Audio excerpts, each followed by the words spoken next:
Do you like shopping? Yes, I like shopping, especially when it's for something I need or have been looking for.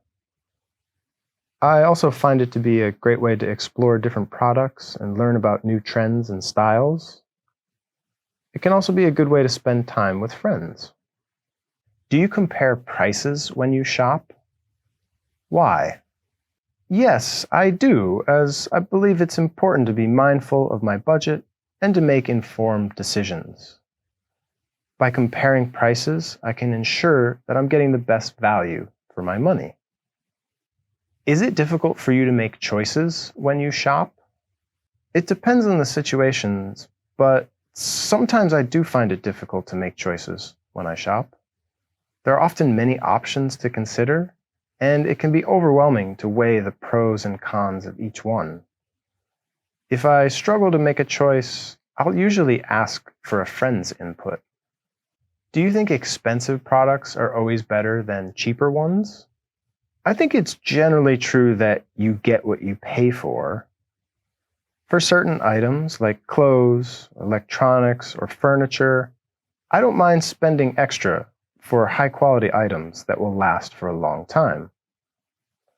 But I'm also aware that sometimes a cheap version of a product will meet my needs just as well as an expensive version.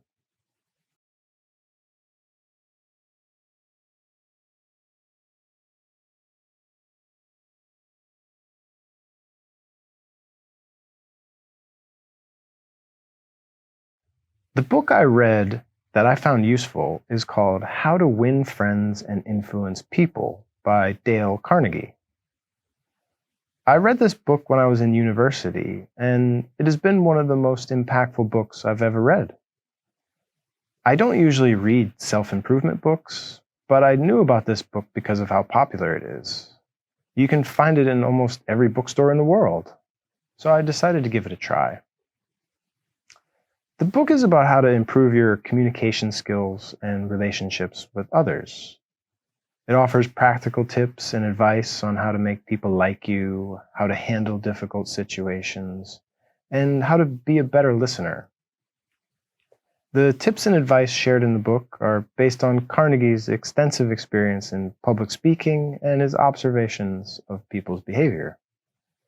As I understand, literally millions of people have read it and found it useful. Personally, I found this book to be incredibly useful because it provided me with advice that I could apply in my day-to-day life. It has helped me better understand people's behavior and build stronger relationships with those around me. It teaches you how to go beyond small talk and become genuinely interested in other people. Before reading the book, I thought that in order to be influential or successful, I needed to have all the right answers. But the book teaches you that this is not necessarily the right approach.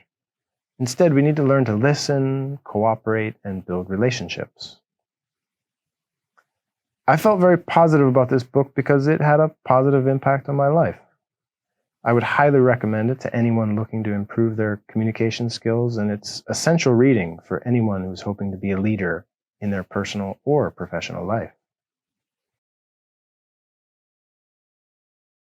What are the types of books that young people like to read? Young people often have to read so much for school that I think they might not read much for pleasure. But in general, I would say that young people like comics or coming-of-age stories that they can relate to on a personal level.